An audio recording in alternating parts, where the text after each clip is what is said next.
Hello friends, welcome to study track 24। मित्रांनो, हा video आरोग्य विभाग भरती परीक्षेसाठी अत्यंत महत्त्वाचा असणार आहे, कारण की या व्हिडिओमध्ये आपण विटॅमिन्स म्हणजे जीवनसत्व या टॉपिकवरील मागील काही परीक्षांमध्ये विचारली गेलेली प्रश्ने व त्यांचं विश्लेषण बघणार आहोत। तर हा जो विश्लेषण आहे ना, अगदी दमदार विश्लेषण असणार आहे। तर हा व्हिडिओ तुम्ही शेवटपर्यंत बघा आणि जर का चॅनलवर तुम्ही नवीन असाल तर चॅनलला सबस्क्राइब करून घ्या आणि व्हिडिओ आवडल्यास व्हिडिओला लाईक, शेअर आणि कमेंट करा। तसेच यापूर्वीचे व्हिडिओ बघितले नसल्यास ते सुद्धा बघून घ्या। तर चला व्हिडिओची सुरुवात करूया। तर चला मित्रांनो, प्रश्नांची सुरुवात या पहिल्या प्रश्नापासून करूया। तर पहिला प्रश्न आहे, जीवनसत्व किंवा विटॅमिन्सचा शोध कोणी लावला? आणि इथे चार पर्याय दिलेले आहेत। पहिला पर्याय आहे फंक, त्याच्यानंतर कार्ल लँडस्टेनर, रॉन्टेजन आणि यापैकी नाही। तर या प्रश्नाचं उत्तर आहे फंक। तर विटॅमिन्सचा जो शोध आहे ना, तो फंक नावाच्या वैज्ञानिकाने लावलेला आहे। तर लक्षात ठेवा, विटॅमिन्सचा शोध कोणी लावला? तर फंक नावाच्या वैज्ञानिकाने लावलेला आहे। आता यानंतर बघा, इथं पर्याय क्रमांक 2 जो लिहिलेला आहे कार्ल लँडस्टेनर, काय लिहिलेला आहे? Carl Landsteiner. तर हे जे कार्ल लँडस्टेनर नावाचे जे व्यक्ती आहेत ना, त्यांनी रक्त गटाचा शोध लावलेला आहे। त्यांनी कशाचा शोध लावलेला आहे? रक्त गट म्हणजेच ब्लड ग्रुपचा शोध लावलेला आहे। जर का असा प्रश्न आला की ब्लड ग्रुपचा शोध कोणी लावला, तर त्या प्रश्नाचं उत्तर काय असणार आहे?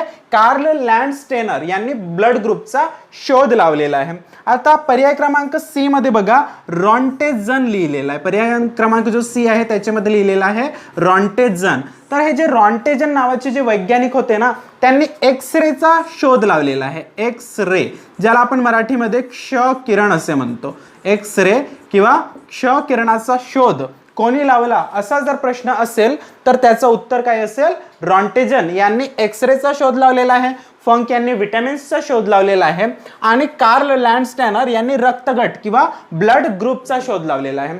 आता बघा, आपल्याला या विटॅमिन्स बद्दल एक प्रश्न विचारला जातो की विटॅमिन्स किती प्रकारचे असतात? तर विटॅमिन्स जे आहेत ना, ते दोन प्रकारचे असतात। एक असते पाण्यात विरघळणारे विटॅमिन, पाण्यात विरघळणारे, आणि जे दुसरे विटॅमिन असते ना, दुसरे विटॅमिन असते मेदात विरघळणारे, म्हणजेच वॉटर सोल्युबल आणि फॅट सोल्युबल, मेदात विरघळणारे। तर विटॅमिन्स किती प्रकारचे असतात? दोन प्रकारचे असतात, पाण्यात विरघळणारे आणि मेदात विरघळणारे। अनेकदा हा प्रश्न विचारलेला आहे की मेदात विरघळणारे विटॅमिन्स कोणते आणि पाण्यात विरघळणारे विटॅमिन्स कोणते? तर लक्षात ठेवा, विटॅमिन बी व विटॅमिन सी जे आहेत ना, ते पाण्यात विरघळणारे आहे। बी आणि सी पाण्यात विरघळणारे आहे आणि मेदात विरघळणारे जे विटॅमिन आहे ते आहेत ए, के, डी आणि ई। ए, के, डी आणि ई, विटॅमिन्स ए, विटॅमिन के, विटॅमिन डी आणि विटॅमिन ई, हे जे विटॅमिन्स आहेत ना, ते फॅट सोल्युबल आहेत। ते कसे आहेत? फॅट सोल्युबल म्हणजेच मेदात विरघळणारे विटॅमिन्स आहेत। तर बघा, मेदात विरघळणारे विटॅमिन्स पाठ करण्याचे ट्रिक आहे आकडे। बघा, अशा पद्धतीने तुम्ही लक्षात ठेवा, आकडे म्हणजेच ए, के, डी, ई, ए, के, डी, ई, आकडे म्हणजेच ए, के, डी, ई हे कोणते विटॅमिन्स आहेत? मेदात विरघळणारे म्हणजेच फॅट सोल्युबल विटॅमिन्स आहेत। तर तुम्हाला इथे लक्षात ठेवायचं आहे की विटॅमिन्स दोन प्रकारचे असतात, पाण्यात विरघळणारे व मेदात विरघळणारे। पाण्यात विरघळणारे कोणते? बी व सी, आणि मेदात विरघळणारे आकडे म्हणजेच ए, के, डी, ई। आणि या विटॅमिन्सचा शोध कोणी लावला असा जर प्रश्न असेल तर त्यांचा शोध लावलेला आहे फंक नावाच्या वैज्ञानिकाने। तर आता हा दुसरा प्रश्न बघूया। तर या दुसऱ्या प्रश्नामध्ये बघा काय म्हटलेलं आहे, कोणकोणते जीवनसत्व मानवी शरीरात तयार होतात? कोणकोणते जीवनसत्व मानवी शरीरात तयार होतात? तर या प्रश्नाचं उत्तर आहे ऑप्शन क्रमांक सी, याच्यामध्ये दिलेलं आहे बघा डी व के। डी व के हे जे दोन विटॅमिन आहेत ना, ते मानवी शरीरात तयार होत असतात। तर बघा, यांच्याविषयी आपण माहिती बघूया। तर हा जो विटॅमिन डी आहे, विटॅमिन डी जो आहे त्याचं रासायनिक नाव आहे कॅल्सिफेरॉल।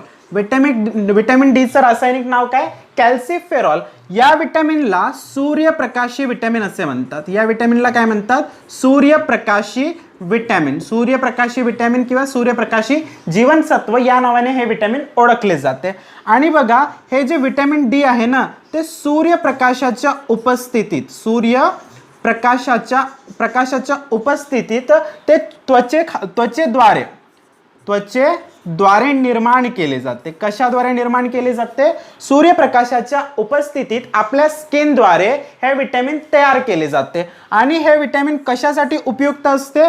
हे विटॅमिन हाडांसाठी उपयोगी विटॅमिन आहे. हे विटॅमिन कशासाठी उपयोगी विटॅमिन आहे? हाडांसाठी उपयोगी विटॅमिन आहे. आता हा जो दुसरा विटॅमिन आहे याचे नाव आहे विटॅमिन के. तर विटॅमिन के चे रासायनिक नाव जे आहेत ना ते आहे फिलोक्विनोन. याचे रासायनिक नाव काय आहे? फिलोक्विनोन. आणि हे जे विटॅमिन के आहे ना आपल्या आतड्यामधील जे जीवाणू असतात, आपल्या आतड्यामधील जे जीवाणू असतात त्यांच्या मार्फत तयार केले जातात. आतड्यांमधील जीवाणू मार्फत हे तयार केले जाणारे विटॅमिन आहे. आणि विटॅमिन के जे असते ना ते रक्ताचे म्हणजे रक्त गोठण्यासाठी मदत करत असते. कोणते विटॅमिन रक्त गोठण्यासाठी आवश्यक असते? तर विटॅमिन के जे आहे ना ते रक्त गोठण्यासाठी आवश्यक असणारा विटॅमिन आहे. तर लक्षात ठेवा कोणते दोन विटॅमिन जे आहेत ते आपल्या शरीरामध्ये तयार होत असतात? तर विटॅमिन डी आणि विटॅमिन के हे दोन असे विटॅमिन आहेत जे आपल्या शरीरामध्ये तयार होत असतात. विटॅमिन डी चं रासायनिक नाव कॅल्सिफेरॉल, सूर्यप्रकाशीय विटॅमिन म्हणतात. सूर्यप्रकाशाच्या उपस्थितीमध्ये त्वचेद्वारे निर्माण केले जाते आणि हे कशासाठी उपयोगी असते? हाडांसाठी उपयोगी असते. दुसरा जो विटॅमिन आहे याचे रासायनिक नाव आहे फिलोक्विनोन आणि हे आतड्यांमधील जीवाणूंद्वारे तयार केले जाते. आणि हे विटॅमिन के जे आहे रक्त गोठण्यासाठी आवश्यक असणारं विटॅमिन आहे. आता हा तिसरा प्रश्न. या प्रश्नामध्ये बघा काय म्हटलेलं आहे? कोणते जीवनसत्व जखमा भरून येण्यास मदत करते? तर या प्रश्नाचं उत्तर आहे विटॅमिन सी. विटॅमिन सी ज्याला मराठीमध्ये जीवनसत्व क असे म्हणतात. तर जीवनसत्व क किंवा विटॅमिन सी जे असते ते आपल्या शरीरात एखादे जखम झाल्यास ते भरून येण्यास मदत करत असते. आणि बघा या जीवनसत्व क किंवा विटॅमिन सी चे जे रासायनिक नाव आहे ते आहे ॲस्कॉर्बिक ॲसिड. ॲस्कॉर्बिक ॲसिड कशाचे रासायनिक नाव आहे? विटॅमिन सी चे रासायनिक नाव आहे. आणि हे विटॅमिन कशामध्ये उपस्थित असते? जे लिंबूवर्गीय फळे असतात, लिंबूवर्गीय फळे यामध्ये उपस्थित असणारं जीवनसत्व कोणतं? तर विटॅमिन सी. आता लिंबूवर्गीय फळे कोणती? संत्रे, लिंबू, मोसंबी आणि आवळा ही जी फळे आहेत यामध्ये विटॅमिन सी भरपूर प्रमाणात आढळते. आणि विटॅमिन सी जो आहे तो असा एक विटॅमिन आहे जो मानवी मूत्राद्वारे म्हणजे मूत्राद्वारे आपल्या शरीराच्या बाहेर निघत असतो, बाहेर पडत असतो. म्हणजे मूत्राद्वारे शरीराच्या बाहेर पडणारा विटॅमिन कोणता? मूत्राद्वारे शरीराच्या बाहेर पडणारा विटॅमिन कोणता आहे? विटॅमिन सी आहे. तर विटॅमिन सी बद्दल लक्षात ठेवा. विटॅमिन सी ला मराठीमध्ये जीवनसत्व क असे म्हणतात. याचं रासायनिक नाव ॲस्कॉर्बिक ॲसिड आहे. हा विटॅमिन लिंबूवर्गीय जे फळे असतात त्याच्यामध्ये आढळतो. म्हणजे संत्रे, लिंबू, मोसंबी, आवळा या फळांमध्ये विटॅमिन सी भरपूर प्रमाणात आढळते. आणि हे विटॅमिन मूत्राद्वारे शरीराच्या बाहेर पडणारा विटॅमिन आहे. आणि या विटॅमिन बद्दल लक्षात ठेवा की जखमा भरून येण्यासाठी हा विटॅमिन अत्यंत आवश्यक असतो. तर आता हा चौथा प्रश्न. यामध्ये बघा काय म्हटलेलं आहे? कोणत्या जीवनसत्वाचा संबंध दृष्टीशी आहे? म्हणजेच डोळ्यांशी संबंधित असलेला विटॅमिन कोणता? हा प्रश्न इथं विचारलेला आहे. तर या प्रश्नाचं उत्तर बघा. या प्रश्नाचं उत्तर आहे विटॅमिन ए किंवा जीवनसत्व, मराठीमध्ये ज्याला जीवनसत्व अ असे म्हणतात. हा विटॅमिन जो आहे तो दृष्टीशी संबंधित आहे. कशाशी संबंधित आहे? दृष्टीशी म्हणजेच डोळ्यांशी संबंधित असलेला विटॅमिन आहे. कशाशी? डोळ्यांशी संबंधित असलेला विटॅमिन आहे. तर विटॅमिन ए चे जो रासायनिक नाव आहे तो आहे रेटिनॉल. तो काय आहे? रेटिनॉल. बघा आपल्या डोळ्यामध्ये रेटिना असतो आणि याचं नाव आहे रेटिनॉल. तर लक्षात ठेवा डोळ्यांसाठी महत्त्वाचा विटॅमिन कोणता? तर विटॅमिन ए जो आहे तो डोळ्यांसाठी महत्त्वाचा विटॅमिन आहे. हा विटॅमिन जो आहे तो कशामध्ये आढळतो? गाजर, जे गाजर असते ना त्याच्यामध्ये आढळतो. आणि जे सुवर्ण तांदूळ असते, सुवर्ण तांदूळ ज्याला इंग्लिशमध्ये गोल्डन राईस असे म्हणतात, त्याच्यामध्ये हा विटॅमिन ए आढळत असतो. आणि आपल्या शरीरामध्ये जर का विटॅमिन ए चे प्रमाण अधिक झाल्यास, आपल्या शरीरामध्ये विटॅमिन ए चे प्रमाण अधिक झाल्यास तो यकृतामध्ये साठवला जातो. यकृत म्हणजेच लिव्हरमध्ये साठविला जातो. कशामध्ये साठविला जातो? लिव्हरमध्ये. केव्हा? जेव्हा याचे प्रमाण अधिक होते, म्हणजे जास्त प्रमाणात आपल्या शरीरामध्ये जर विटॅमिन ए साचवला गेला तर तो कुठे साठवला जातो? तो यकृतामध्ये. तो यकृत म्हणजेच लिव्हरमध्ये साठविला जातो. आणि लक्षात ठेवा, विटॅमिन ए जो आहे तो डोळ्यांसाठी उपयुक्त विटॅमिन आहे ना, मग याच्या कमतरतेमुळे होणारे रोग कशाशी संबंधित असतात? डोळ्यांशी संबंधित असतात. म्हणून विटॅमिन ए च्या कमतरतेमुळे रात आंधळेपणा, विटॅमिन ए च्या कमतरतेमुळे कोणता रोग होतो? रात आंधळेपणा नावाचा रोग होतो. तर लक्षात ठेवा, तुम्हाला विटॅमिन ए बद्दल काय काय लक्षात ठेवायचं आहे. त्या विटॅमिन ए डोळ्यांसाठी किंवा दृष्टीसाठी उपयुक्त असतो. याचे रासायनिक नाव रेटिनॉल आहे. हा जो विटॅमिन आहे गाजर आणि सुवर्ण तांदूळ किंवा गोल्डन राईस मध्ये उपस्थित असतो. हा विटॅमिन अधिक प्रमाणात घेतल्यास तो यकृतात किंवा लिव्हरमध्ये साठविला जातो. आणि विटॅमिन ए च्या कमतरतेमुळे होणारा रोग कोणता आहे? रात आंधळेपणा नावाचा जो रोग आहे तो विटॅमिन ए च्या कमतरतेमुळे होत असतो. तर आता याच्यानंतर बघा, 5वा जो प्रश्न आहे, या प्रश्नामध्ये काय विचारलेलं आहे? कोणत्या जीवनसत्वाला सूर्यप्रकाशी जीवनसत्व असे म्हणतात? तर बघा, आत्ताच आपण या प्रश्नाचं उत्तर बघितलेला होता. सूर्यप्रकाशी विटॅमिन कोणता आहे? Vitamin D. विटॅमिन डी जो आहे तो सूर्यप्रकाशी विटॅमिन आहे. याचे रासायनिक नाव काय? कॅल्सिफेरॉल. कॅल्सिफेरॉल हे याचे रासायनिक नाव आहे. हा जो विटॅमिन आहे तो कशात आढळतो?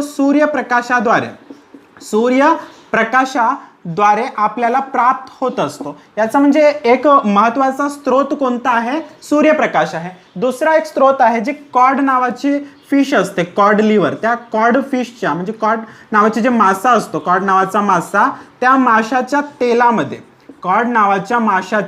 तेलामध्ये विटॅमिन डी आढळते. तर विटॅमिन डी आपल्याला कुठून कुठून प्राप्त होत असते? सूर्यप्रकाशाद्वारे प्राप्त होत असते आणि कॉड नावाच्या माशाच्या तेलातून प्राप्त होत असते. आणि हा जो विटॅमिन असतो, विटॅमिन डी, हाडांसाठी महत्वाचा असतो. कशासाठी महत्वाचा असतो? हाडांसाठी महत्वाचा असतो. म्हणून याच्या कमतरतेमुळे होणारे जे रोग आहेत ते हाडांशी संबंधित असतात. म्हणून याच्या कमतरतेमुळे कोणता रोग होत असतो? मुडदूस नावाचा रोग होत असतो. या मुडदूसलाच रिकेट्स असे म्हणतात. तर मुडदूस या रोगाला इंग्लिशमध्ये काय म्हणतात? रिकेट्स असे म्हणतात. हा जो रोग आहे ना मुडदूस नावाचा, हा लहान मुलांमध्ये होणारा रोग आहे. कोणामध्ये? लहान मुलांमध्ये. या रोगामध्ये लहान मुलांच्या हाडांमध्ये विकृती होत असते. लहान मुलांच्या हाडांमध्ये विकृती होणारा रोग कोणता?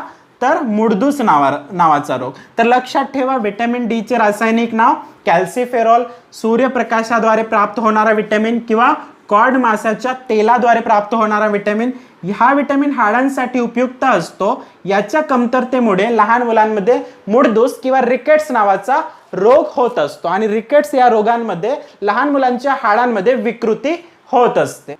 तर आता हा 6वा प्रश्न बघा. यामध्ये काय म्हटलेलं आहे? किण्वन किंवा आंबविणे या प्रक्रियेत कोणते जीवनसत्व वाढते? तर बघा, कोणती प्रक्रिया सांगितलेली आहे? किण्वन, ज्याला इंग्लिशमध्ये फर्मेंटेशन प्रोसेस असे म्हणतात. काय म्हणतात? Fermentation process. तर या फर्मेंटेशन प्रोसेसमध्ये कोणते विटॅमिन्स वाढतात असा प्रश्न आहे. तर या फर्मेंटेशन किंवा किण्वन प्रक्रियेमध्ये विटॅमिन बी व विटॅमिन सी म्हणजेच ब व क जीवनसत्व ब आणि क हे जे 2 विटॅमिन्स आहेत ना, ते किण्वन प्रक्रियेत वाढत असतात. कोणते 2 विटॅमिन्स वाढत असतात? जे विटॅमिन्स पाण्यात विरघळणारे आहेत, जे विटॅमिन्स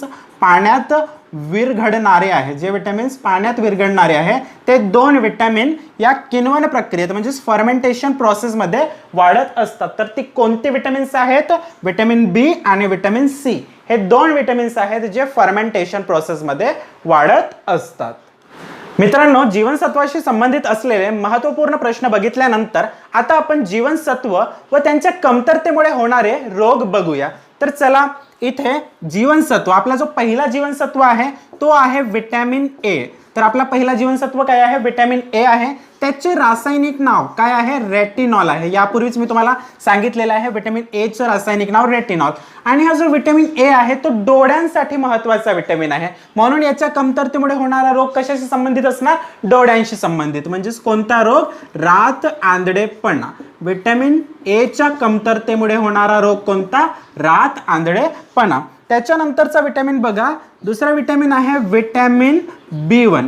तर हा जो विटॅमिन B1 आहे ना, त्याचे रासायनिक नाव आहे थायमिन. विटॅमिन B1 चं रासायनिक नाव काय, थायमिन. आणि याच्या कमतरतेमुळे होणारा रोग कोणता, बेरी नावाचा रोग. बेरी नावाचा रोग कशाच्या कमतरतेमुळे होत असतो, विटॅमिन B1 च्या कमतरतेमुळे होत असतो. यावर अनेकदा प्रश्न विचारलेला आहे की बेरी नावाचा रोग कशाच्या कमतरतेमुळे होत असतो. तर तुम्ही इथे लक्षात ठेवा की बेरी नावाचा जो रोग आहे तो विटॅमिन B1 च्या कमतरतेमुळे होत असतो. आणि याचे रासायनिक नावही लक्षात ठेवा, थायमिन. आता जो तिसरा विटॅमिन आहे तो आहे विटॅमिन B3. तिसरा विटॅमिन कोणता, विटॅमिन B3. याचे रासायनिक नाव आहे नायसिन. विटॅमिन B3 चे रासायनिक नाव काय, नायसिन. आणि नायसिनच्या कमतरतेमुळे म्हणजे विटॅमिन B3 च्या कमतरतेमुळे होणारा रोग कोणता आहे, तो आहे पेलाग्रा. पेलाग्रा नावाचा जो रोग आहे तो कशाच्या कमतरतेमुळे होत असतो, नायसिनच्या कमतरतेमुळे म्हणजेच विटॅमिन B3 च्या कमतरतेमुळे होत असतो. आता त्याच्यानंतरचा विटॅमिन आहे विटॅमिन सी. विटॅमिन सी ज्याला ॲस्कॉर्बिक ॲसिड असे म्हणतात, ॲस्कॉर्बिक ॲसिड नावाचा विटॅमिन. विटॅमिन सी म्हणजेच ॲस्कॉर्बिक ॲसिड. या विटॅमिनच्या कमतरतेमुळे होणारा जो रोग आहे तो कोणता, स्कर्वी नावाचा रोग. हा जो स्कर्वी नावाचा जो रोग आहे तो कशाच्या कमतरतेमुळे होत असतो, विटॅमिन सी च्या कमतरतेमुळे होत असतो. त्याच्यानंतर बघा, पाचवा जो विटॅमिन आहे तो आहे विटॅमिन डी. हा विटॅमिन कोणता, विटॅमिन डी. तर विटॅमिन डी चं रासायनिक नाव काय आहे, कॅल्सिफेरॉल. विटॅमिन डी चं रासायनिक नाव काय, कॅल्सिफेरॉल. आणि या कॅल्सिफेरॉलच्या कमतरतेमुळे होणारे रोग कोणते, हाडांशी संबंधित होणार, कारण की विटॅमिन डी हाडांसाठी महत्त्वपूर्ण असतो. तर इथे मुडदूस नावाचा रोग होणार. कोणता रोग, मुडदूस, ज्याला इंग्लिशमध्ये रिकेट्स असे म्हणतात. कोणता रोग, रिकेट्स नावाचा रोग. तर या मुडदूस रोगामध्ये काय होत असते, लहान मुलांच्या हाडांची विकृती होत असते. तर लक्षात ठेवा तुम्ही. त्याच्यानंतरचा विटॅमिन कोणता, विटॅमिन ई. त्याच्यानंतरचा विटॅमिन कोणता, विटॅमिन ई. तर विटॅमिन ई चे रासायनिक नाव काय आहे, टोकोफेरॉल. विटॅमिन ई चं रासायनिक नाव काय, टोकोफेरॉल. हा जो विटॅमिन आहे ना तो प्रजनन क्षमतेशी संबंधित असतो, म्हणजे जी आपली जनन क्षमता असते त्याच्याशी संबंधित असलेला विटॅमिन कोणता, विटॅमिन ई. तर याच्या कमतरतेमुळे होणारे जे रोग आहेत ते कोणते, वंध्यत्व किंवा वांझपणा. वंध्यत्व किंवा वांझपणा नावाचा जो रोग आहे, वंध्यत्व किंवा वांझपणा नावाचा जो रोग आहे तो विटॅमिन ई च्या कमतरतेमुळे होत असतो. आणि विटॅमिन ई जो आहे तो प्रजनन क्षमतेसाठी महत्त्वपूर्ण असा विटॅमिन आहे. प्रजनन क्षमतेसाठी महत्त्वपूर्ण विटॅमिन कोणता, विटॅमिन ई किंवा टोकोफेरॉल. याच्यानंतरचा विटॅमिन बघा, विटॅमिन के. विटॅमिन के याला फिलोक्विनोन असे म्हणतात. फिलोक्विनोन नावाचा विटॅमिन. तर विटॅमिन के चं रासायनिक नाव आहे फिलोक्विनोन. आणि हा जो विटॅमिन आहे तो रक्त गोठण्यासाठी महत्त्वपूर्ण असतो. आणि या विटॅमिनच्या कमतरतेमुळे रक्त गोठत नाही. तर रक्त गोठत नाही. कोणता रोग होतो, रक्त गोठत नाही. तर मित्रांनो, तुम्हाला ही सगळी विटॅमिन्स व यांच्या कमतरतेमुळे होणारे जे रोग आहेत ते पाठ असायला पाहिजे, कारण की परीक्षांमध्ये याच्यावर प्रश्न विचारलेच जातात. ठीक आहे. तर हे विटॅमिन्स सगळे तुम्ही पाठ करून घ्या. विटॅमिन ए च्या कमतरतेमुळे रातांधळेपणा होत असतो. विटॅमिन B1 च्या कमतरतेमुळे बेरी होत असतो. B3 च्या कमतरतेमुळे पेलाग्रा होतो. विटॅमिन सी च्या कमतरतेमुळे स्कर्वी होतो. विटॅमिन डी च्या कमतरतेमुळे मूळदोष. विटॅमिन ई च्या कमतरतेमुळे वंध्यत्व किंवा वांझपणा. आणि विटॅमिन के च्या कमतरतेमुळे रक्त गोठत नाही. तर अशा पद्धतीने विटॅमिन्सचा हा महत्त्वपूर्ण टॉपिक आपण या व्हिडिओमध्ये घेतलेला आहे. हा व्हिडिओ जर तुम्हाला आवडल्यास व्हिडिओला लाईक, शेअर आणि कमेंट करा. तसेच व्हिडिओवर म्हणजे चॅनलवर नवीन असाल तर चॅनलला सबस्क्राईब करायला विसरू नका. धन्यवाद.